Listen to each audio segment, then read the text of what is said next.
আমার ভগবান শ্রীকৃষ্ণ তার পূজা গ্রহণ করছে।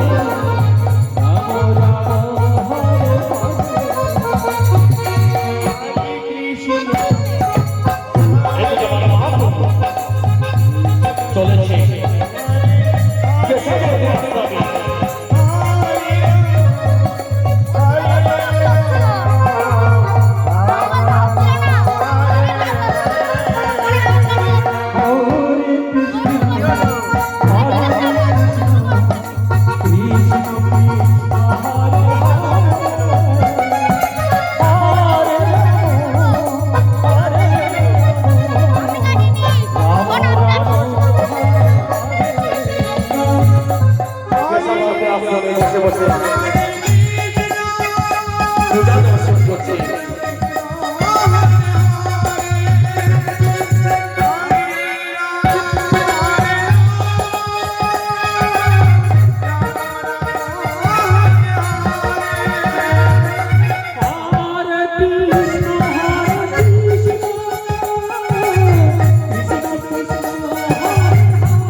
ও প্রভু, তুমি তুমি আজ আজ এসেছো আমারে আশ্রমে।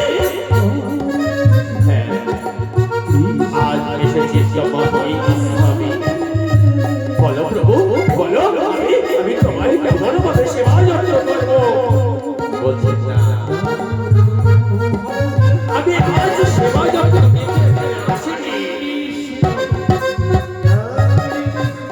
তবে কি জন্য এসেছো প্রভু বললেন না? তোমার এই আকুল চরণ আমার আশ্রমে পড়েছে। বলো না তুমি কি কারণে এসেছো? বলতে শোনো না, আজ তোমার আশ্রমে এসেছি আমি তোমার কাছ থেকে সন্ন্যাস মন্ত্র নিয়ে আমি নীলাচলে যাব। এ তুমি কি বলছো? তুমি জানো না কেমন করে সন্ন্যাস মন্ত্র দিতে হয়? আমি তা জানি না, আমি শিখিয়ে দেবো কেমন করে সন্ন্যাস মন্ত্র দিতে হয়। বলছো ঠিক আছে, দাও তুমি আমাকে শিখিয়ে দাও কেমন করে সন্ন্যাস মন্ত্র দিতে হয়। তখন আমার মহাপ্রভু কেশবভারতীর কণ্ঠে তরঙ্গিত মদন দিয়ে শিখিয়ে দিতে কেমন করে সন্ন্যাস মন্ত্র দিতে হয়।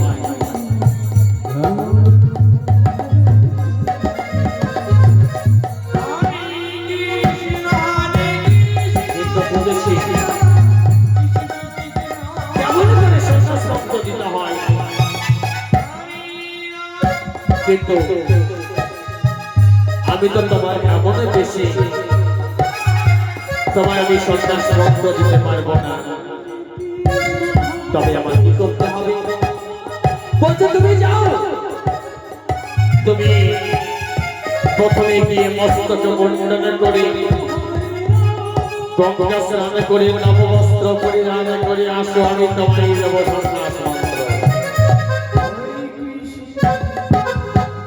ঠিক আছে, আমি এখনই বস্ত্রকে বন্ধনে করে গঙ্গা স্নান করে নববস্ত্র পরিধান করে আমি তোমার কাছে আসছি। তুমি ততক্ষণে আমায় গোবিন্দ পূজা করো, আমি যাবো আর বলছি ঠিক আছে যাও, তুমি যাও, তুমি যাও, তুমি আসলে আমি তোমায় মনে দেব সন্ন্যাস মন্ত্র। এই বলে কেশব বর্মা আবার এই যে পূজা অর্চনা শুরু করে দিলেন।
দেখো আমি গঙ্গা স্নান করে নববস্ত্র পরিধান করে বস্ত্র কুণ্ডল করে গঙ্গা স্নান করে নববস্ত্র পরিধান করে আমি চলে এসেছি তোমার আশ্রমে। দাও এবার তুমি আমার সন্ন্যাস মন্ত্র দাও, আমি তোমার কাছ থেকে সন্ন্যাস মন্ত্র নিয়ে আমি চলে যাবো নীলাচলে পুরী ধামে। ঠিক আছে, আমি তোমার কর্ণে দিচ্ছি, তোমার কর্ণে দিচ্ছি সন্ন্যাস মন্ত্র। জয় জয় শ্রী গুরুদাই গৌর শ্রীনাথ বিমানন্দে হরি হরি বল।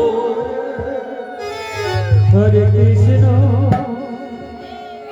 হরে কৃষ্ণ সন্ন্যাস মন্ত্র নিয়ে কৃষ্ণ কৃষ্ণ কেশব ভারতী চরণ ধরিকে মাথায় তুলে নিল।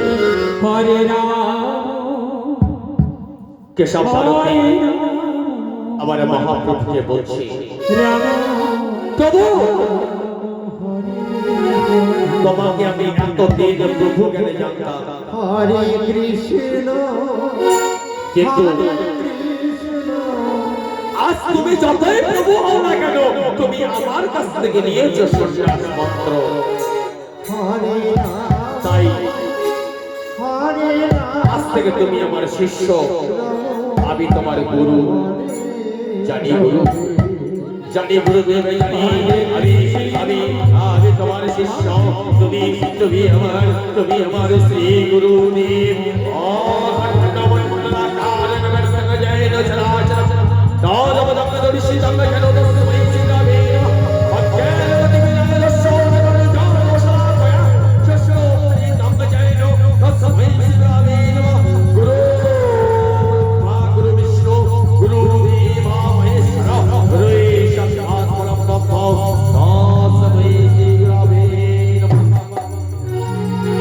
জানি গুরুদেব তুমি আমার গুরু, আর আমি যতদিন আমি ততদিন তুমি আমার গুরুদেব হিসাবে থাকবে।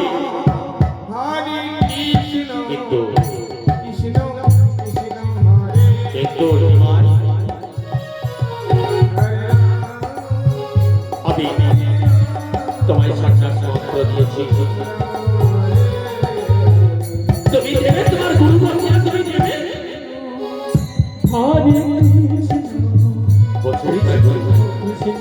আমি সন্ন্যাস মন্ত্র নিয়েছি, আজ থেকে আমি সন্ন্যাস মন্ত্র গ্রহণ করব। কিন্তু আমি তোমার কেমন ভাবে গুরু দক্ষিণা দেব?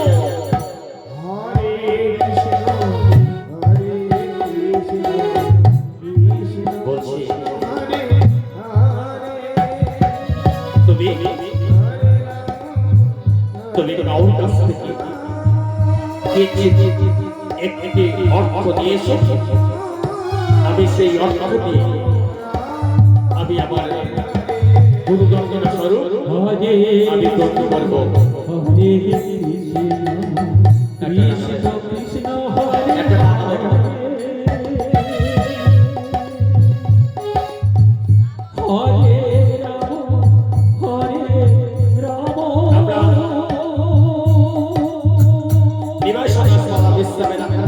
চলে এসেছি, কিন্তু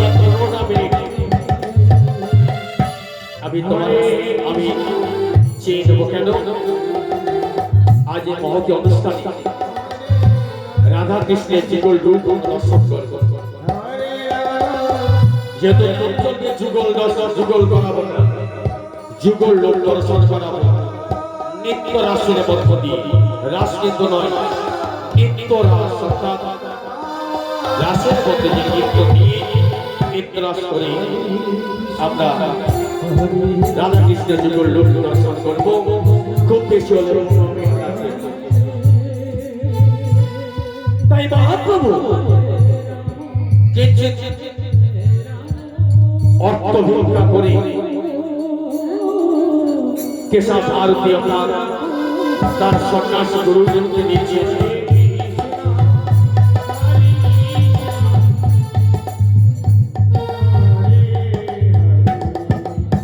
কিন্তু অর্থ নিয়ে মহাপ্রভুকে বলছে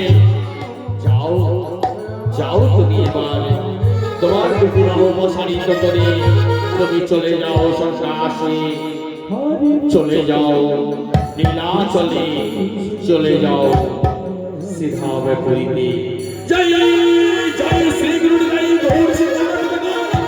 গৌর হরি হরি